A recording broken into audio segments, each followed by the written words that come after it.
नमस्कार, मी मनीषा तुम्हा सर्वांचं आपल्या या यूट्यूब चॅनलमध्ये खूप सारं स्वागत करते. तर चॉकलेट केकसाठी लागणारं जे चॉकलेट गनाश असतं तर ते घरच्या घरी आपण अगदी सिल्की स्मूथ व शायनी कसं बनवायचं हे आज मी तुम्हाला सांगणार आहे. त्याचबरोबर हे कसं स्टोअर करायचं, किती दिवस हे टिकतं, त्याचबरोबर खूप साऱ्या मी काही टिप्स व ट्रिक्स सांगितलेल्या आहेत जेणेकरून हे खूप छान शायनी होईल.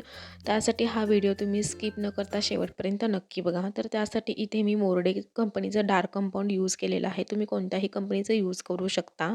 तर इथे मी मेजर करून हे 200 ग्रॅम एवढं हे डार्क कंपाऊंड घेतलेलं आहे आणि अशा मीडियम साईजमध्ये ह्याचे मी छोटे छोटे पीसेस केलेले आहेत. खूप बारीक एकदम क्रश देखील करायची काही गरज नाही. तर हे 200 ग्रॅम एवढं मी मेजर करून घेतलेलं आहे. त्यानंतर इथं आपली पूर्ण लिक्विड कंडिशनची जी व्हिपिंग क्रीम होते ती घ्यायची आहे. तर इथे मी ही व्हिपिंग क्रीम 100 ग्रॅम घेतलेली आहे. तुमचं जेवढं डार्क कंपाऊंड असतं त्याच्या हाफ क्वांटिटीमध्ये आपल्याला व्हिपिंग क्रीम घ्यायची असते.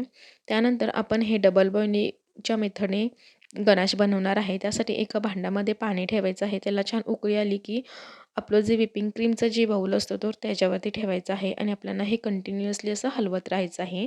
जर तुम्ही कंटिन्युअसली हे हलवत नाही राहिला तर ते फुटू शकतं. दूध फाटल्यानंतर जसं होतं तशा पद्धतीने ही क्रीम होते. त्यामुळे आपल्याला हे कंटिन्युअसली हलवत राहायचं आहे. साधारण एक 2 ते 3 मिनिटानंतर अशा पद्धतीने ही आपली क्रीम आहे ती गरम होते आणि ही क्रीम पूर्ण लिक्विड कंडिशनमध्ये येते. तुम्ही बघू शकता. अगदी पूर्ण लिक्विड कंडिशनमध्ये आल्यानंतर समजायचं की आपली क्रीम ही गरम झालेली आहे. त्यानंतर ह्याच्यामध्ये आपण जे कट केलेली डार्क कंपाऊंड आहे ते ॲड करायचं आहे आणि गॅसची फ्लेम ही लो ठेवायची आहे आणि पूर्णपणे हे डार्क कंपाऊंड आहे ते आपल्याला त्या क्रीममध्ये अशा पद्धतीने मिक्स करून घ्यायचं आहे.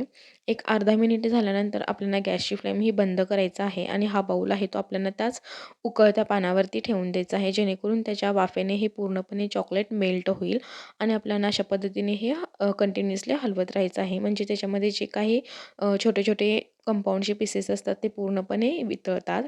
तर हे कंटिन्युअसली आपल्याला हलवत राहायचं आहे म्हणजे पटकन आपलं जे डार्क कंपाऊंड आहे ते मेल्ट होतं आणि असं पण कंटिन्युअसली हलवत राहिल्यामुळे काय होतं की डार्क कंपाऊंडमध्ये जे कोको बटर असतं ते रिलीज व्हायला लागतं. त्यामुळं आपलं गनाश आहे ते छान शायनी होतं. तर शायनी होण्यासाठीही आपल्याला न्यूट्रल जेल ह्याच्यामध्ये ॲड करायची काही गरज नाही. अशा पद्धतीने आपल्याला हे कंटिन्युअसली हलवत राहायचं आहे.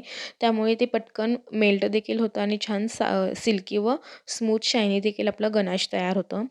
तर एक 5 मिनिटामध्ये आपलं छान असं हे गनाश तयार होतं. तर तुम्ही बघू शकता अशा पद्धतीने आपल्याला हे कंटिन्युअसली हलवल्यानंतर असं चेक करून बघायचं आहे की ह्याच्यामध्ये काही लम्स आहेत की नाहीत. तर साधारण एक 3 मिनिटे झाल्यानंतर आपलं गनाश पूर्णपणे तयार झालेलं आहे. सगळी जे आपलं डार्क कंपाऊंड आहे ते पूर्ण मेल्ट झालेलं आहे आणि आपण त्या उकळत्या पानावरून हे काढून ठेवायचं आहे आणि अशा पद्धतीने परत एकदा चेक करायचं आहे. तर पूर्ण इथे हे डार्क कंपाऊंड मेल्ट झालेलं आहे. अगदी छान सिल्की असं आपलं हे गनाश झालेलं आहे आणि एक अर्धा ते 1 मिनिट हे आपल्याला असं फेटून घ्यायचं आहे म्हणजे छान हे सिल्की व शायनी गनाश तयार होतं. तर आता हे स्टोअर कसं करायचं? तर त्यासाठी आपल्याला इथं एकदम एअरटाईट कंटेनर घ्यायचं आहे आणि आपलं गनाश हे कोमट असताना किंवा पूर्णपणे थंड झाल्यानंतर आपल्याला ह्याच्यामध्ये हे पोर करायचं आहे. तर एकदम जो एअरटाईट कंटेनर असतो तर तोच आपल्याला इथे यूज करायचा आहे जेणेकरून पूर्णपणे ते आपलं वरचं झाकण आहे ते बंद होईल आणि आपले बरेच दिवस हे गनाश स्टोअर होईल. तर इथे पूर्ण हे आपल्याला ह्याच्यामध्ये घालून घ्यायचं आहे आणि पूर्ण थंड झाल्यानंतर आपल्याला ह्याच्यावरती झाकण लावून द्यायचं आहे. जर का कोमट असताना लावलं तर त्याच्या वाफेमुळे पाणी तयार होऊ शकतं.